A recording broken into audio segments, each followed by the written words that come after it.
Amém, igreja? Nós possamos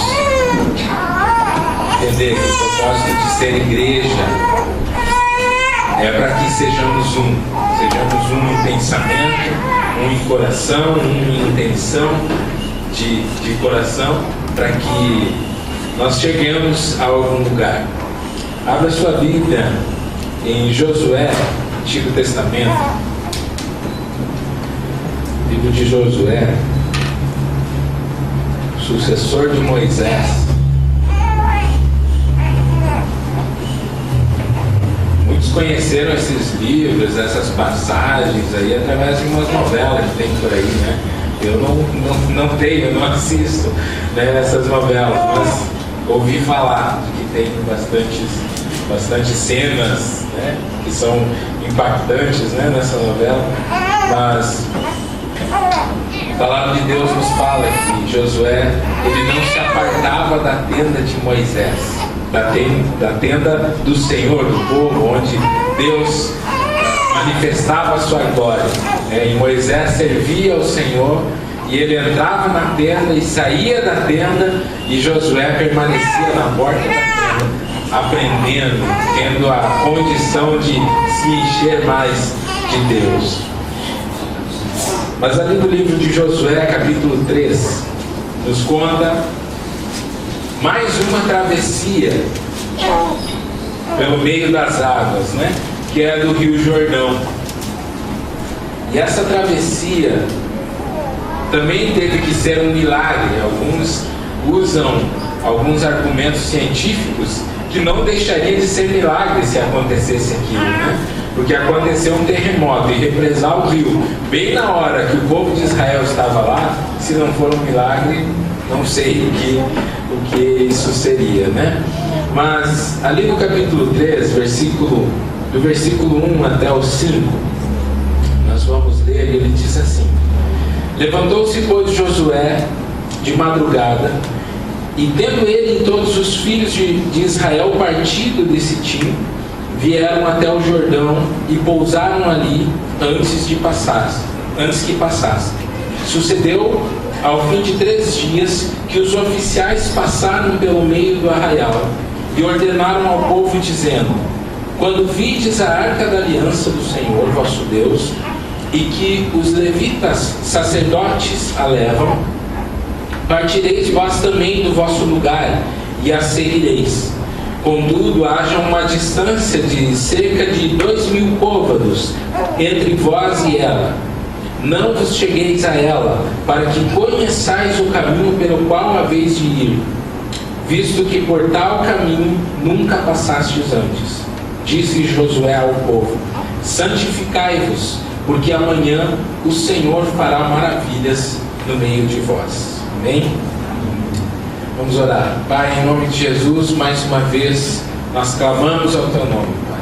Esse culto é para o Senhor. E esse culto não é nada se o Senhor não agir em nossas vidas. Se o Teu Santo Espírito não falar através da Tua palavra. Senhor, só Tu pode tocar o coração de cada um para que entenda o propósito do Senhor com essa mensagem, Deus. Por isso, não sejam minhas palavras, mas que sobre aquilo a qual o Senhor ministrou no meu coração nessa mensagem, que o Senhor, o Teu Santo Espírito, ministre ao coração de cada um de meus irmãos da maneira que o Senhor quiser, e assim nós possamos sair daqui edificados, para que nós cumpramos o nosso chamado de ser igreja. Assim oramos em nome de Jesus. Amém. Amém. Eu vou pedir que liguem esse ar aqui, alguém que tenha. Por favor. Se tem alguma coisa que sempre funcionou na história, e se você pesquisar e for fazer alguma pesquisa ali no Google, você vai ver que o que funcionava, sejam nas guerras antigas, sejam em equipes de esportes ou qualquer grupo de pessoas, para que eles alcançassem um objetivo, eles tinham uma estratégia, e a estratégia era a unidade da equipe ou do povo para que eles alcançassem a vitória. Isso em qualquer âmbito, não precisa ser cristão, sempre foi. A unidade de um grupo, de um povo, fazia com que esse povo alcançasse a vitória ou aquele objetivo que ela tinha. Para o povo de Deus nunca foi diferente. O povo de Deus, na verdade, Deus estabeleceu isso como princípio, né, divino, a partir da sua própria triunidade, né? Porque ele disse: façamos o homem a nossa semelhança, a nossa imagem, né?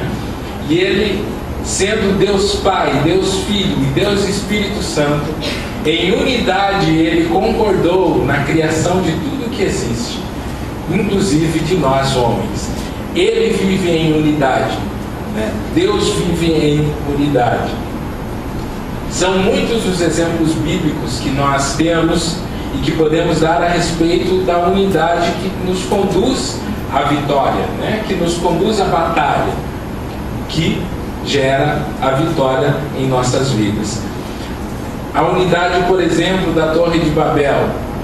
Eles estavam alcançando o seu objetivo até que Deus diz: opa, vamos parar aqui eles por aqui, vamos dispersar. E qual que foi a estratégia de Deus para eles pararem de fazer aquilo?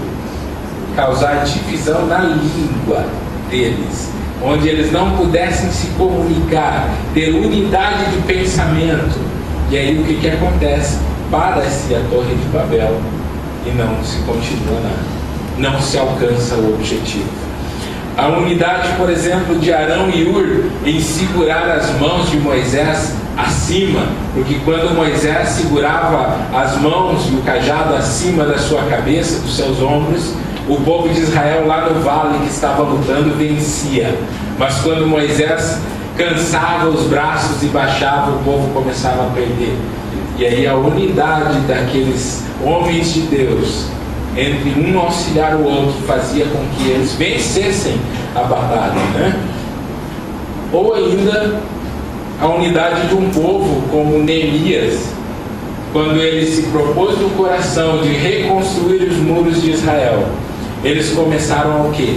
Começaram a fazer uma estratégia entre o povo de Israel, o povo judeu, para que o que ele fizesse, uns enquanto trabalhavam na reconstrução, outros ficavam de guarda, prontos para a luta contra aqueles que queriam derrubar o muro, que não queriam que se fizesse aquele muro. A unidade, então, ela sempre foi o meio pelo qual um povo viu os sonhos serem concretizados. Esses povos viram os seus reinos se constituírem. É só você olhar que, na verdade, as conquistas das terras normalmente foi o quê? Foram guerras onde as pessoas lutavam pelo seu pedaço, pelo seu chão, e elas se uniam com o mesmo propósito para alcançar esses sonhos, né, de terem uma terra, de terem um lugar onde morar. E assim também nós cristãos somos chamados a viver em unidade. E eu quero chamar a atenção dos irmãos para o desejo de Deus para a sua igreja. Esse desejo de Deus. E o desejo de ter um povo separado para Ele. É isso que lá Pedro fala. Que nós somos a sua nação, nação santa, povo adquirido, povo separado para Ele.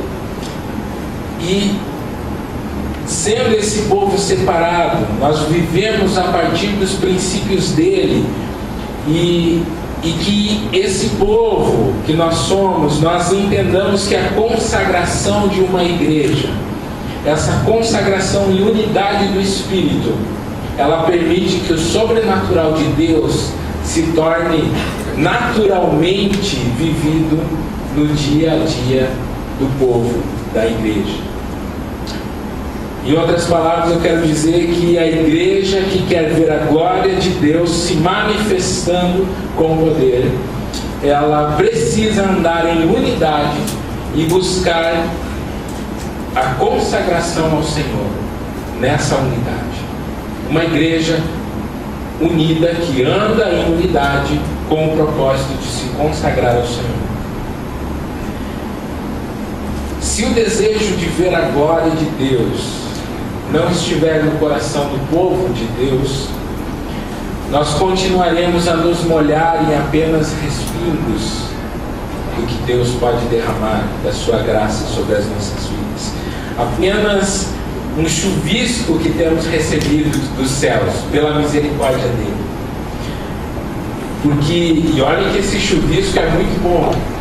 Deus derrama muito pouco sobre as nossas vidas, mas nós já nos sentimos assim tremendamente abençoados. Mas você já pensou se Deus chegasse hoje aqui e no meu lugar dissesse para a igreja: igreja, eu tenho chuva de bênção sobre a tua vida, eu tenho uma tempestade para derramar sobre a tua vida, eu tenho coisas assim tremendas para derramar sobre a vida de vocês, mas vocês precisam pedir, vocês precisam desejar isso. E quando vocês desejarem isso, eu vou derramar chuva, como nós cantamos aqui. Deus quer derramar essa chuva, e essa chuva da presença de Deus, a presença abençoadora dela, é que os seus efeitos sejam os mesmos lá de 2 Crônicas 7,14. Se o meu povo se humilhar e ele orar, ele buscar a minha face, ele fala o quê? Ele fala que haverá perdão de pecados, a chuva de Deus sobre a igreja. Haverá livramento de Deus, porque lá naquele versículo e naqueles versículos seguintes ele diz: porque os meus olhos estarão fixos sobre esta casa. Me diz o que pode acontecer a um lugar onde os olhos do Senhor estão fixos. É isso que Deus quer derramar sobre as nossas vidas. O amor, a justiça, a bênção, a paz, elas estarão sempre sobre o povo que deseja, em unidade, ser cheio e ser completamente tomado pela chuva de bênçãos do Senhor. O que nós precisamos compreender é que Deus, Ele quer abençoar a sua igreja, e através de sua igreja quer abençoar o mundo. Simples. Deus, Ele já tem algumas coisas. Ele já tem a bênção preparada, ou seja, Deus quer derramar glória para o seu povo, a glória da sua presença. Deus quer agir no meio do povo. Deus já tem um meio de abençoar o mundo inteiro, que é a igreja, uma igreja abençoada por Ele, que vive na presença de Deus. E a única coisa que falta em muitos lugares é um povo que vive em unidade, com o propósito de consagrar-se a Deus e assim ver que Deus opera maravilhas no meio do povo que é a igreja. A única coisa que falta às vezes é uma igreja que viva em unidade, com o mesmo propósito de consagrar-se ao Senhor de todo o seu coração. Como povo de Deus, nós precisamos discernir a vontade de Deus para as nossas vidas. Nós precisamos buscar entender que a luta do meu povo, da minha igreja, ela não é dela, ela é minha. Eu sou essa igreja, porque eu sou parte desse povo. Então a luta do meu povo, da igreja, é minha também. Nós precisamos entender que a busca desta igreja deve ser a minha busca. O que essa igreja busca como missão? O que a igreja busca em direção a Deus? O que ela está clamando? Eu preciso, essa busca dela, da igreja, deve ser a minha busca também. Porque eu sou parte dessa igreja. Eu sou parte desse povo. E a unidade na consagração de um povo, ela permite que esse povo experimente maravilhas, experimente o que Deus pode fazer no meio deles. É isso que a gente lê no texto de Josué. E a partir desse conhecimento, vamos dizer, dessa introdução, eu queria dar três motivos para que a igreja busque, para que nós busquemos, como igreja unida, em unidade, a consagração ao Senhor, mas não um consagrando-se aqui e o outro não, ou isso. Deve haver unidade na consagração ao Senhor. E unidade significa é um, mas biblicamente é um com vários membros. É isso que lá em Coríntios está definido. Somos um só corpo, mas com muitos membros, cada um com a sua função, para que essa igreja seja edificada. E o primeiro motivo para que busquemos como igreja a unidade na consagração ao Senhor é que, pela unidade da igreja na consagração, nunca ficaremos sem saber para onde ir. Nunca ficaremos sem saber para onde ir como igreja. Quando nós buscarmos essa unidade como igreja.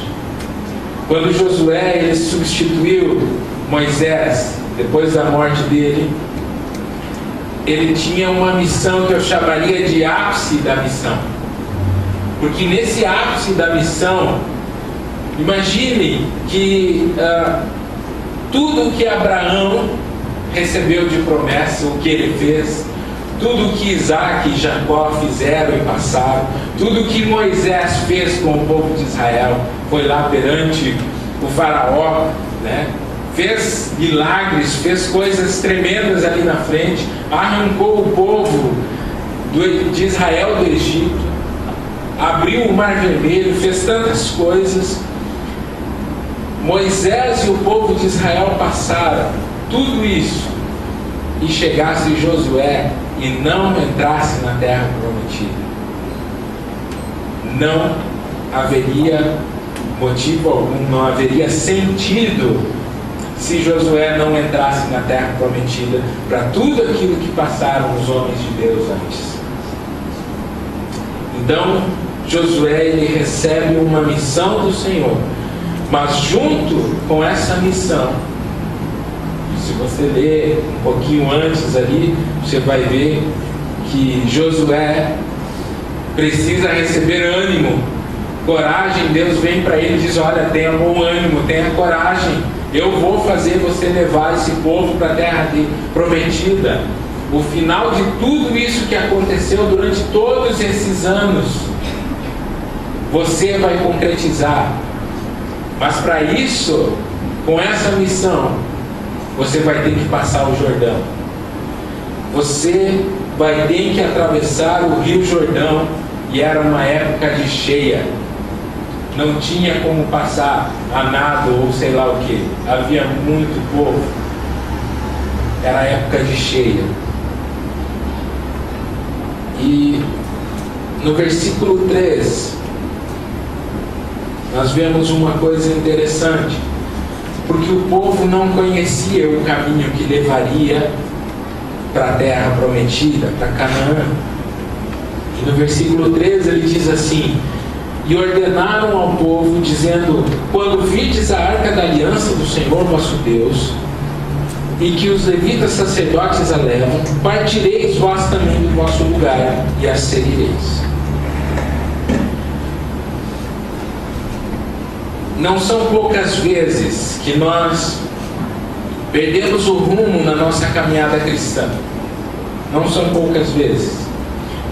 Porém, todas as vezes foi porque nós nos adiantamos à presença de Deus em nossas vidas.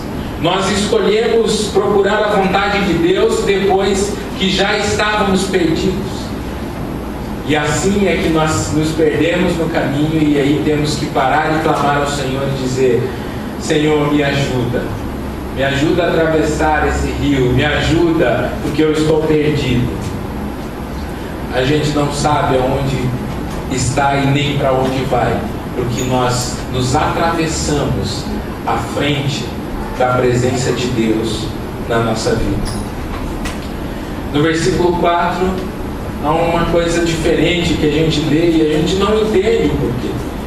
Contudo, ele manda eles seguirem a arca e ele diz: contudo, haja a distância de cerca de 2.000 côvados, que dava mais ou menos de 900 metros a 1.000 metros, né? Mais ou menos, entre vós e ela, entre vocês e a arca do Senhor, que representa a presença de Deus. Vocês vão ficar longe. Por quê? Por que vocês precisam ficar longe? Para que ninguém tentasse ultrapassar o caminho tentando pegar um atalho, que passasse na frente da arca e dissesse: não, eu sei o caminho, eu sei um lugar melhor aqui para a gente ir e atravessar o Rio Jordão. Não. Como igreja, nós precisamos entender esse princípio. Nunca dê um passo na sua caminhada se você não tiver a convicção da presença de Deus naquele caminho. Nunca dê um passo. Deus nos mostra um passo de cada vez, para que a gente nunca saiba o final do caminho e a gente tente pegar um atalho. Não, eu acho que é melhor por aqui, eu acho que eu vou chegar mais rápido.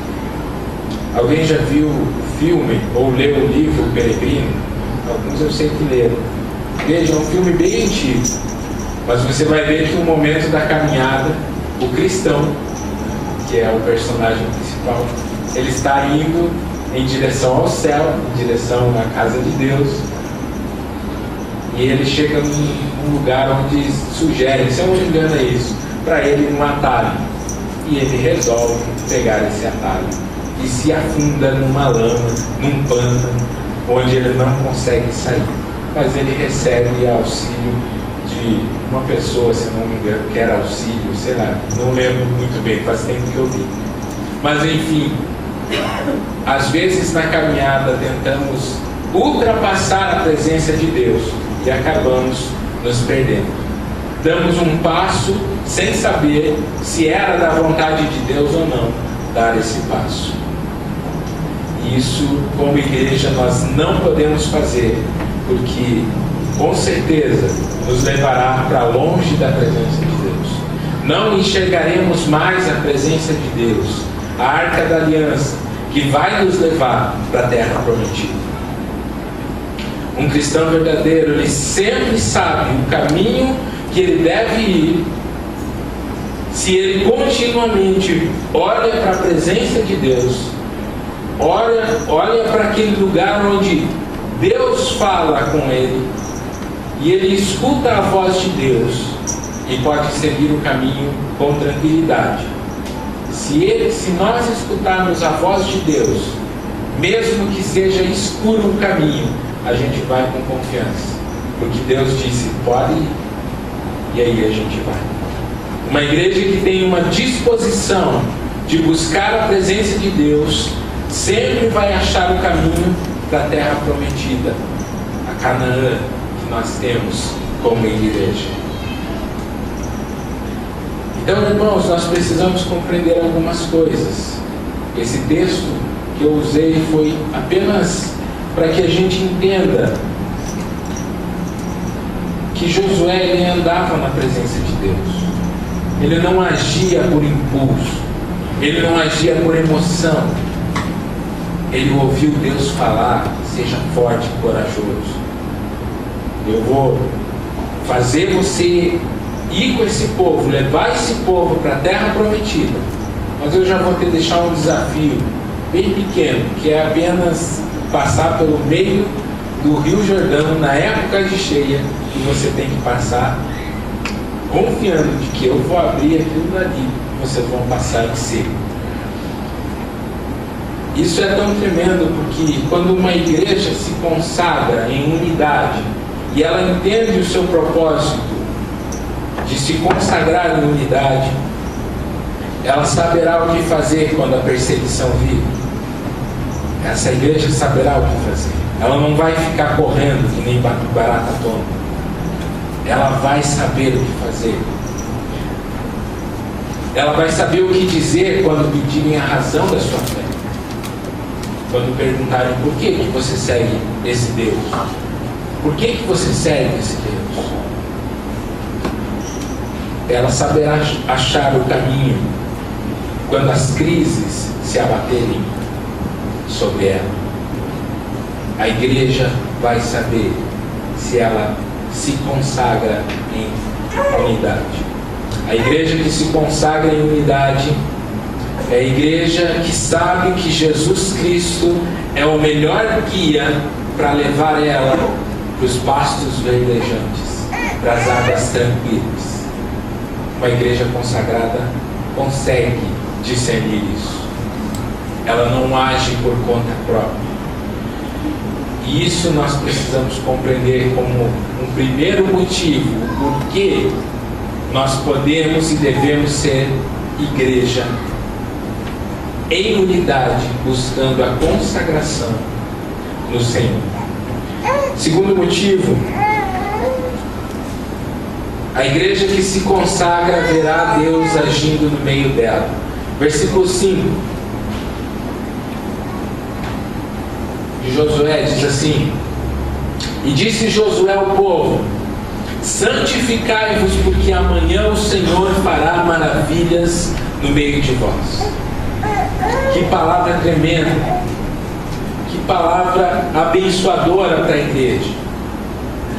Josué aqui não está falando de uma possibilidade, ele não está falando de que isso aqui poderia acontecer, era um desejo que Deus fizesse maravilha ou algo extraordinário no meio do povo.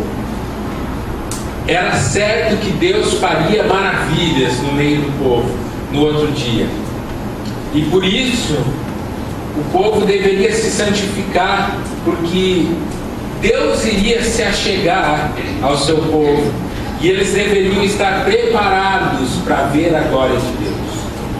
A busca da santificação não é para que Deus venha agir no nosso meio, porque você se santificou, Deus vai fazer.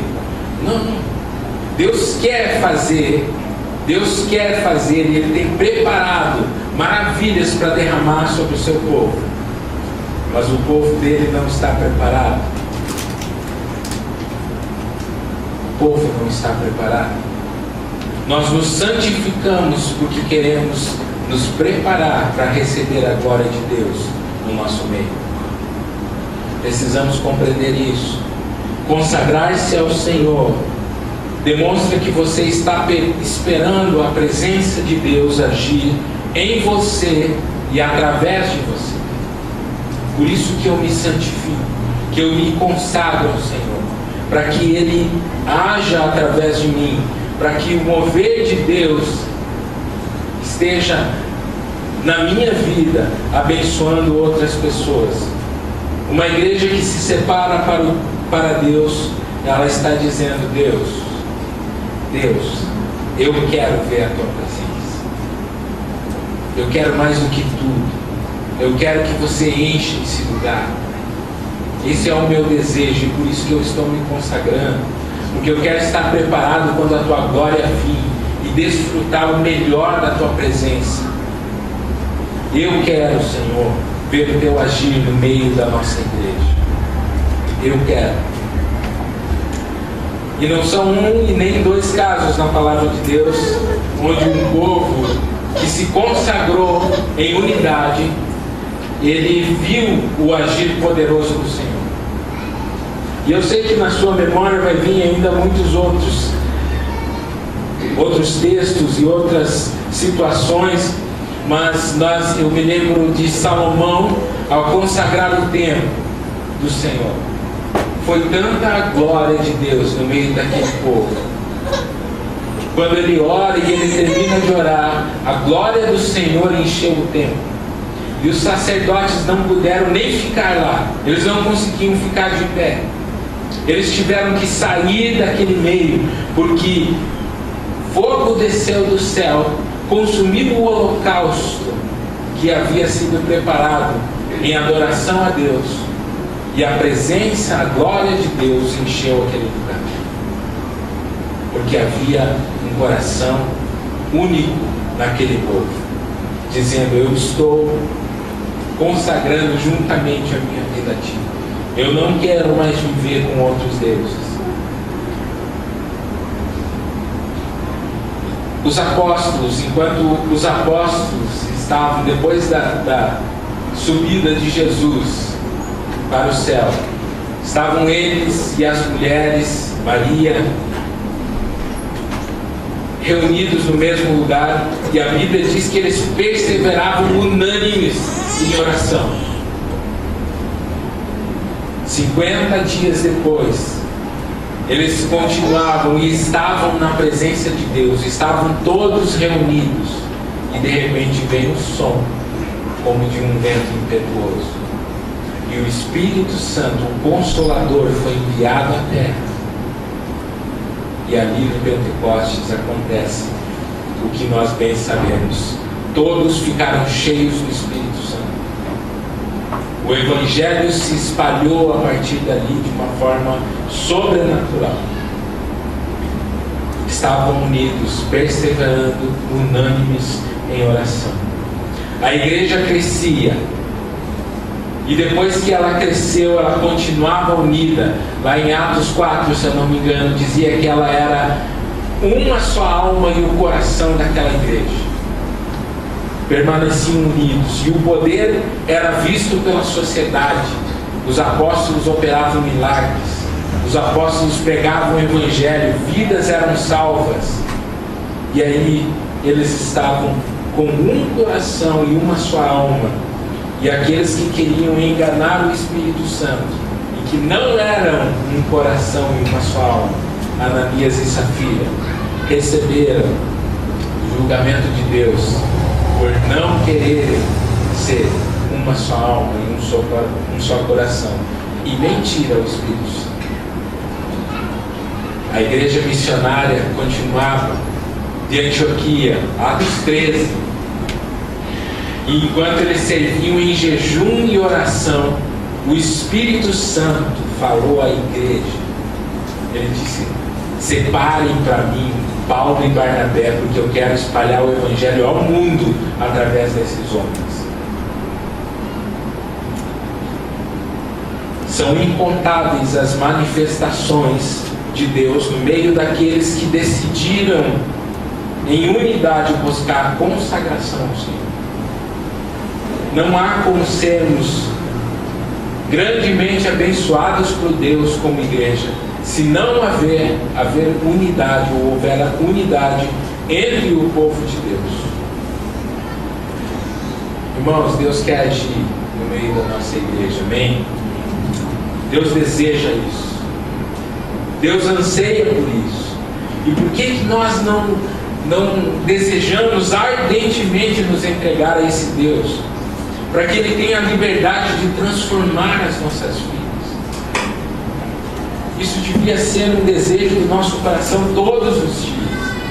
Porque nós fizemos uma oração de entrega um dia, não quer dizer que nós não tenhamos que nos entregar todos os dias. Quantas coisas nós deixamos de entregar?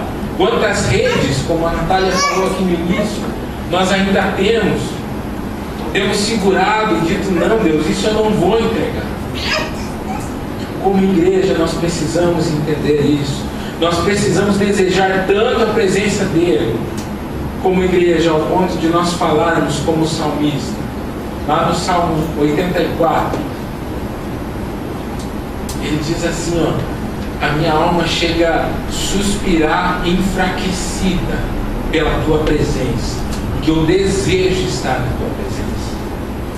Quando que nós vamos suspirar assim por Deus e dizer: não, eu estou buscando a coisa errada, eu preciso me consagrar ao Senhor? Se consagrar ao Senhor é a forma de nós nos prepararmos para ver a glória de Deus agir no nosso meio. Nós precisamos nos consagrar ao Senhor. Terceiro motivo para que a gente busque a unidade em consagração: o mundo verá a glória de Deus através de uma igreja consagrada em unidade. O mundo verá a glória de Deus. Não há como. Todo o agir de Deus tem um propósito bem claro: a glória de Deus ser revelada ao mundo. Josué 4, versículo 23 e 24, fala que depois que eles atravessaram, eles comemoraram aquela travessia.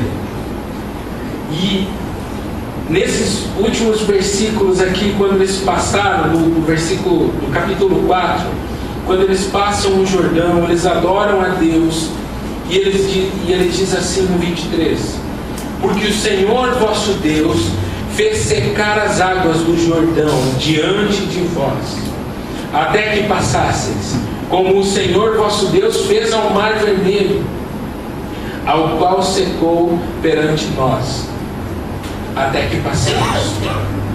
E aqui ele diz o propósito no 24: para que todos os povos da terra conheçam que a mão do Senhor é forte, a fim de que temais ao Senhor vosso Deus todos os dias. O milagre de atravessar o Jordão, de ir em direção à terra prometida, está estabelecido aqui. A glória do Senhor precisava ser conhecida de todos os povos. Sim, amanhã o Senhor fará maravilhas no nosso meio. Ele fará com que todos saibam que Ele é Deus. Era isso que havia no coração de Josué. Ele queria revelar a glória de Deus. O rio Jordão se abriu, o povo passou seco, enxuto, e o nome de Deus foi exaltado e conhecido pelos povos além do rio. Jesus, ele estabelece isso para a sua igreja. Há um propósito em Deus se manifestar no meio do seu povo.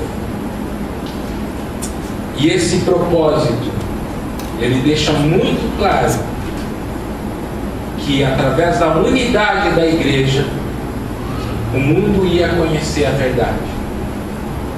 Eu gostaria que os irmãos abrissem a Bíblia lá no Evangelho de João, no capítulo 17.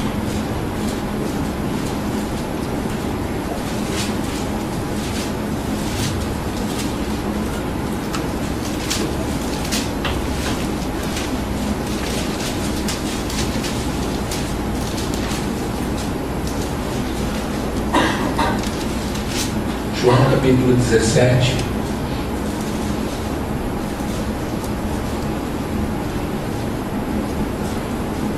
Jesus ora por seus discípulos e Ele ora por você, por mim, por essa igreja, pelas igrejas que seguem o seu nome. E Ele diz assim no versículo 20: não rogo somente por estes, os 12, mas também por aqueles que vierem a crer em mim por intermédio da sua palavra, a fim de que todos sejam um. E como és tu, ó Pai, em mim e eu em ti, também sejam eles em nós, para que o mundo creia que tu me enviaste.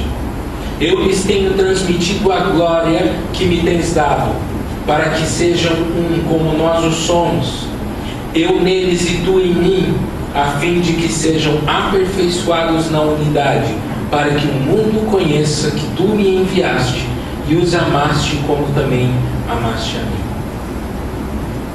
Unidade com os seguidores de Jesus Cristo. Esse é o desejo de Jesus Cristo. Ele orou por isso, orou por mim e por você.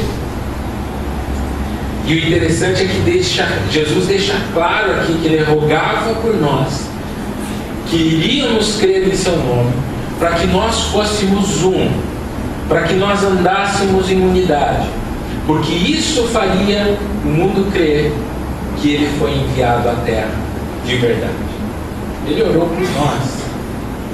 Ele orou por nós. E mais, no versículo 22, Ele estabelece o padrão dessa unidade. Ele diz como Jesus era um com o Pai. Aí nós podemos meditar sobre essa palavra e dizer: pode Jesus ter uma missão diferente do Pai? Não. Ele é um com o Pai, ele tem o mesmo pensamento, ele é um com o Pai. Pode haver divisão de pensamento entre o Pai e Jesus? Não, não tem divisão de pensamento. Poderia Jesus deixar de anunciar a verdade do Pai? Não tem como. É lógico que não tem como deixar de manifestar a glória do Pai para um mundo, porque Cristo é um com o Pai. Mesmo pensamento, mesma missão, mesmo amor para com esse mundo. Esse é o padrão de consagração para o povo de Deus. Como nós deixaremos de nos consagrar com a mesma missão? Em unidade, precisamos nos consagrar como igreja, em uma mesma missão. Como nós não vamos viver em unidade de pensamento e de propósito, se esse é o desejo do nosso Pai? Ele orou para que nós sejamos um. Esse é o desejo de Deus. E aí, muitas vezes em oração, nós nos colocamos e dizemos: Deus, eu quero fazer a tua vontade, mas eu não quero ir na igreja, eu não quero andar com eles, eu quero fazer do meu jeito. Mas ele disse: não, tem que ter um coração, uma só alma. É assim que eu vou derramar a glória no meio do povo, e o mundo vai ser abençoado. E note que a consagração a Deus, ela não pode ser feita sem o próprio Deus, sem o próprio Deus agindo no nosso meio. Versículo 23 diz: eu neles e tu em mim. Jesus diz isso: eu neles e tu em mim, a fim de que sejam aperfeiçoados na unidade. Eles precisam ser aperfeiçoados na unidade. Esse é o desejo de Cristo para a igreja, para nós. Cristo precisa estar em nós para que possamos realizar o nosso chamado de manifestar a glória de Deus ao mundo. Irmãos, nós precisamos ouvir o chamado de Deus para a consagração à unidade nessa igreja. Nós precisamos ouvir. Deus está chamando as nossas vidas para andar nessa consagração. E com certeza tem um propósito. É o nosso tempo para que ninguém se perca. Ninguém se perca. Se você andar por seu próprio pensamento, você não vai estar andando em unidade. Você precisa entender por que Deus colocou você nessa igreja. Por que você está ouvindo isso hoje? Eu não acredito que Deus te trouxe aqui sem querer falar com você. Ele te trouxe porque Ele queria falar com você. E pode continuar falando durante a semana, não sei de que maneira. Mas você precisa ser um, para que ninguém se perca. Jesus, Ele falou sobre sermos um de várias maneiras. De várias maneiras. Por acaso um grão de sal pode salgar o mundo inteiro? Não. Claro que não. E é por isso que Jesus diz: vocês são o sal da terra. Todos vocês são o sal da terra. Assim vocês vão salgar o alimento. Vocês, meus discípulos, são o sal da terra. Ou por acaso a luz de uma vela pode iluminar o mundo inteiro em escuridão? Não pode. Por isso que Jesus diz: vocês são a luz do mundo. Vocês são a luz do mundo. E da mesma forma Jesus não disse que eu devo subir no monte sozinho e esperar que o mundo me veja, ou veja Deus em mim lá naquele monte. Não, ele diz assim: ninguém pode esconder uma cidade edificada sobre um monte. É uma cidade em cima do monte. Ela ilumina o mundo. Quando o sal ele é perfeito em unidade, ele está aperfeiçoado em Cristo, ele tempera bem o alimento. Quando a luz de uma vela se une a outras, elas iluminam todo o lugar que elas quiserem. Enquanto se unirem, elas iluminarão muito maior espaço. Quando a igreja é construída sobre o princípio da unidade, ela pode ser vista por todos. Porque todos ali naquela igreja seguem Jesus de verdade e arriscam. Lá não é assim, um faz isso e o outro faz o que quer. Eles realmente acreditam naquilo que eles pregam. Eles seguem a Jesus. E assim Jesus termina o texto de Mateus 5, dizendo assim no versículo 16: assim brilhe também a vossa luz diante dos homens, para que eles vejam as vossas boas obras e glorifiquem o Pai que está no céu. A unidade no propósito de atingir o mundo tem uma finalidade, que é glorificar o Pai que está no céu. A glória de Deus é conhecida de todos. Se desejarmos tanto o Senhor, a ponto de nós buscarmos a presença dEle como igreja, nos consagrando a esse Deus com um só coração, Deus agirá no nosso meio. Deus agirá muito mais no nosso meio. Ele tem tudo preparado para nos abençoar. Ele tem chuva para derramar sobre nós. Amanhã o Senhor quer fazer maravilhas no nosso meio. Amanhã Ele quer.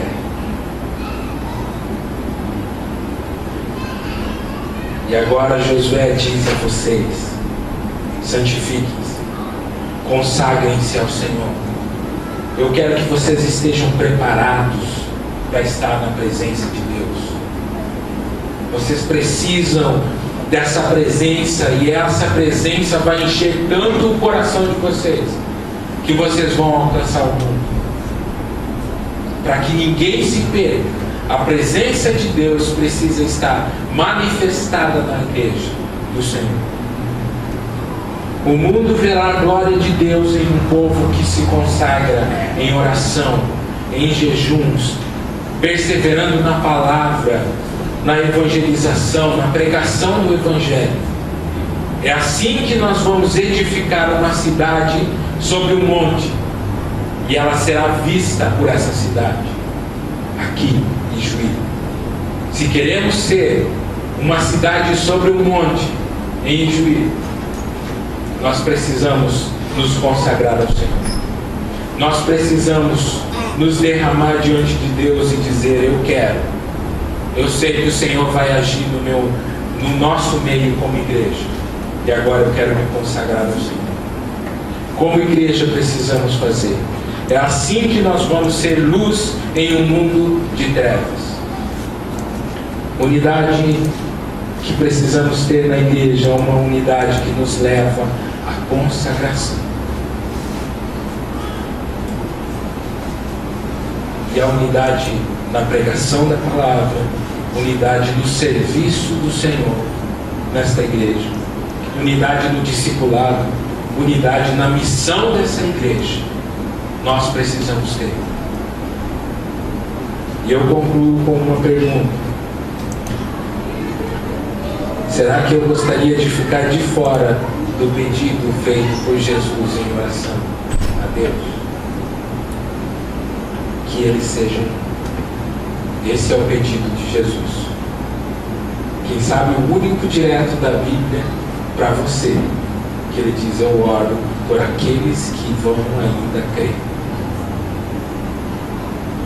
Ele orou isso por você, a fim de que todos sejam um.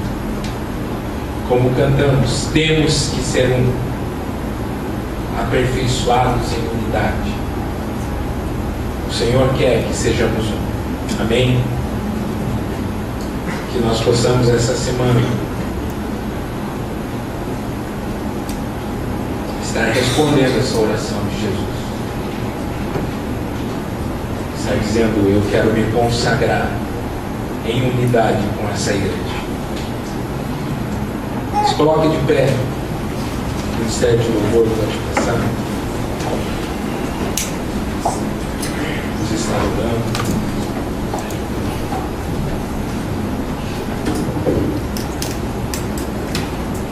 Pai, em nome de Jesus, essa igreja depende do Senhor. Como precisamos aprender sobre unidade, sobre ter o mesmo propósito do Senhor como igreja, para que, Senhor, no nome de Jesus, nós possamos ser essa cidade em cima do monte. Nós possamos ser um sal que dá sabor a essa cidade, Senhor, que é tão carente do Teu Evangelho. Deus, em nome de Jesus, usa as nossas vidas, Pai. Ministre ao coração como o Senhor quer ministrar, Pai. Eu falei aqui palavras que o Senhor ministrou no meu coração, mas quem sou eu diante do Teu Santo Espírito? Ninguém convence o coração senão o Teu Santo Espírito. Por isso, Deus, ministra o coração dessa igreja, Senhor, de todos os que ouviram aqui, de todos os que ainda vão ouvir, Pai, essa palavra, que eles possam, Senhor, ouvir a Tua voz, chamando o Senhor para consagração, Pai, e consagrar-se em unidade, Senhor, com o mesmo propósito. Ah, Senhor, eu sei que o Senhor quer fazer o que o Senhor fazia antigamente. O Senhor quer derramar a Tua glória, Pai, a tal ponto que nós venhamos a saber que nós temos um Deus que age hoje tão poderosamente quanto aqueles tempos, Pai, onde o coração da igreja era um, a alma era uma, o pensamento era um, o propósito era um. E assim, Senhor, as maravilhas do Senhor eram realizadas porque nós estávamos preparados para adorar o Teu nome por aqueles milagres, por aquelas bênçãos, por aquelas transformações de vidas. Deus, usa as nossas vidas, usa essa igreja, Pai, para que alcance o mundo, para que revele ao mundo, Senhor, que Tu és Deus e que a Tua glória é presente em nosso meio. Deus, esteja ministrando durante essa semana no coração dessa igreja. Eu te peço em nome de Jesus isso, para que ela, Senhor, reveja a sua vida, para que cada um venha a ter, Senhor, a condição de olhar para dentro de si e dizer e se perguntar se ele está sendo igreja, se ele está sendo, Senhor, segundo a Tua palavra, um com todo o resto, Senhor, do povo. E que, Senhor, Tu possas despertar aquele que não estiver ainda andando em unidade, para que, Senhor, nós venhamos a estar preparados quando o Senhor vier com as Suas maravilhas. Ajuda-nos, Senhor, a andar em santidade, a andar em consagração, a andar, Senhor, debaixo do Teu poder, para que nunca, Senhor, venhamos a esperar que homem algum realize alguma coisa, porque nós esperamos no Deus de Israel, mas não só de Israel, o Deus nosso, da igreja, de todo o mundo, porque nós pertencemos ao Senhor. Nós somos Teu e queremos ser completamente do Senhor. Revela, Senhor, aquilo que tem impedido nós de sermos uma igreja em unidade. e que possamos assim jogar para bem longe de nós e venhamos a ter a condição de viver os teus milagres e as tuas maravilhas. Assim oramos em nome de Jesus Cristo.